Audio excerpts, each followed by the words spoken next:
What's going on? This is Chuck. You ask questions, I'll answer them.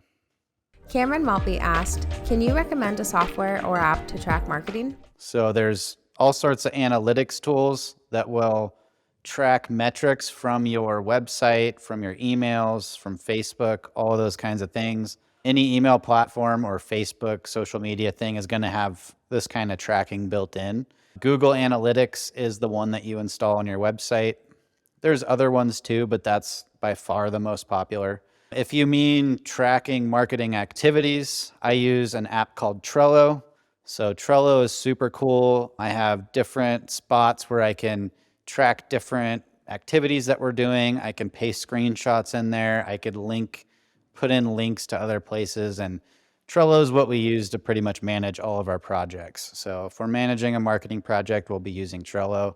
If we're tracking metrics, we'll be using some kind of data tracking. Service Allies asked, do you have a good phrase to politely let people down when they are disqualified, especially if their budget is too low or just a type of work you don't want to do? I find in business in general, and probably just life in general, honesty and transparency is usually my default because it's just the easiest thing to do and it causes the fewest headaches in the future. If someone has a project that just doesn't fit or the budget's not right, I'll just tell them that. I'll be like, we won't be able to deliver this project the way you want it with the current budget you have, or we're not going to be able to deliver the kind of project that you want with our manpower and our expertise or something like that. If someone's being kind of a jackass and I think that they're still good natured and I'm still open to working with them, I might just call them out and be like, you're being kind of difficult right now, but I really like you and I like your project. So I'd be willing to work together, but we need to establish some ground rules and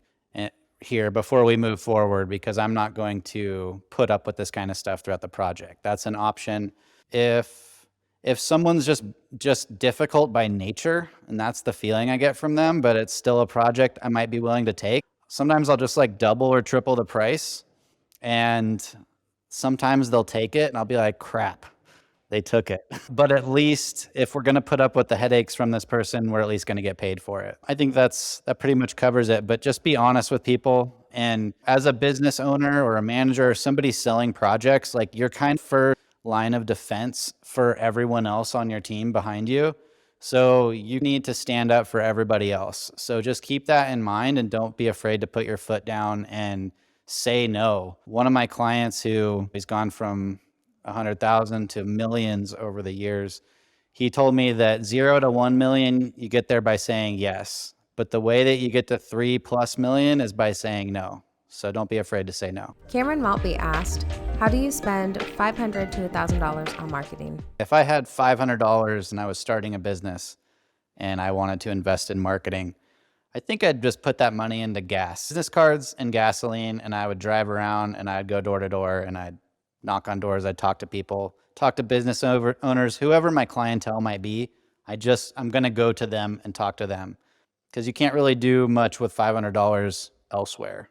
If I'm talking about $500 a month, I'd probably still start in the same place, but I would save as much of that as I could.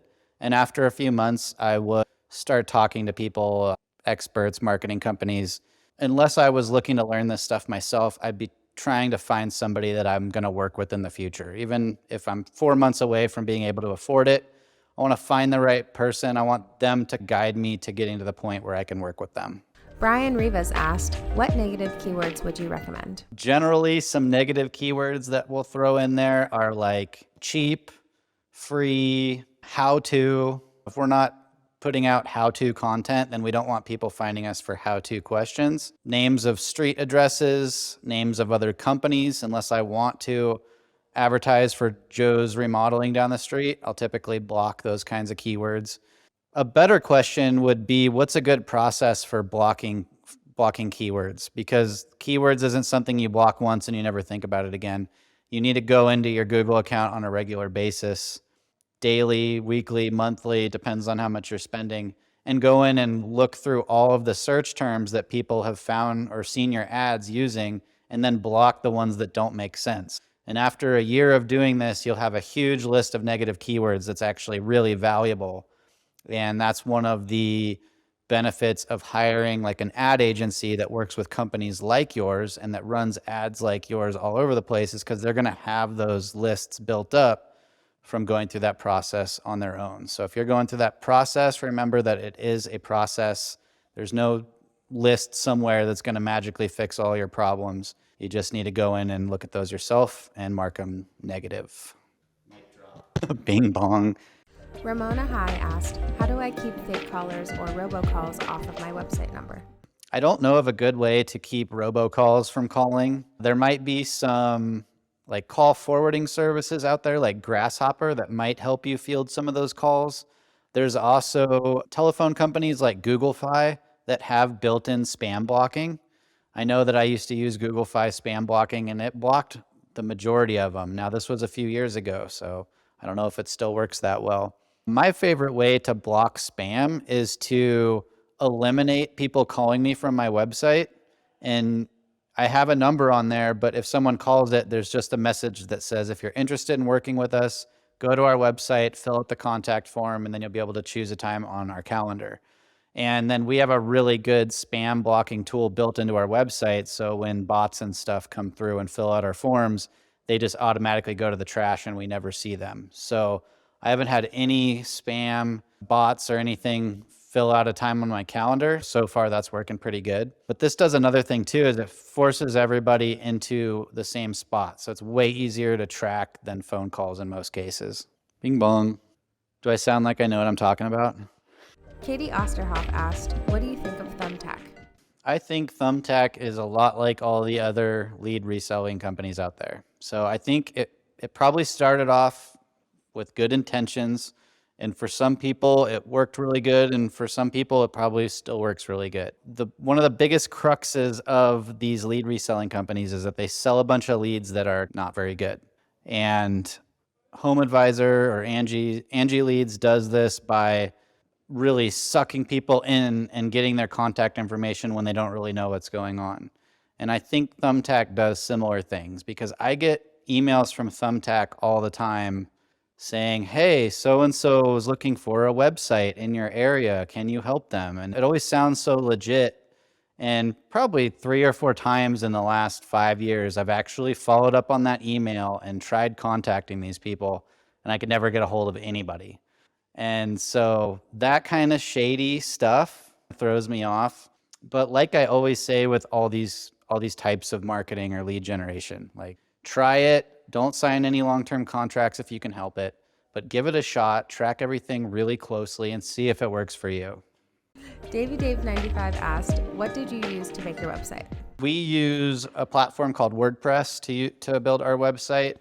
We use a few plugins. We use Elementor. It's a page builder, makes it easy to build things visually without knowing too much code.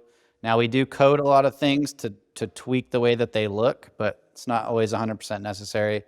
We use Gravity Forms for our contact form. We use WP Rocket for the speed to make everything load really fast. We install Google Analytics, of course, Google Tag Manager, Google Search Console. Those are the main plugins that we use on every single website we build for anybody. Gabriel Salazar asked, do I really need to invest in a website? I can tell you what a website's done for me. So our website for Kyle Construction, over the last 4 years, we've had a website for a long time, but just in the last 4 years, it's probably brought in over $2 million worth of business. For our Adapt Digital Solutions website, that website has probably brought in between $1 and $2 million worth of business in the last 5 years. So for me, a website was well worth it. For many people, they'll invest in a website or they'll build one and they won't get anything out of it. And most of the time, that's just because things weren't set up properly and their competition wasn't taken into consideration, or things just weren't complete. You can do a lot of things really well, but if you don't do 100% of what you need to do, no one's ever going to see your amazing website. So do you really need one? I cannot answer that for you. All right, thank you for watching. I hope that was helpful for you. If you have any questions that you want me to answer on the next one, go ahead and drop them in the comments and your answers will come soon.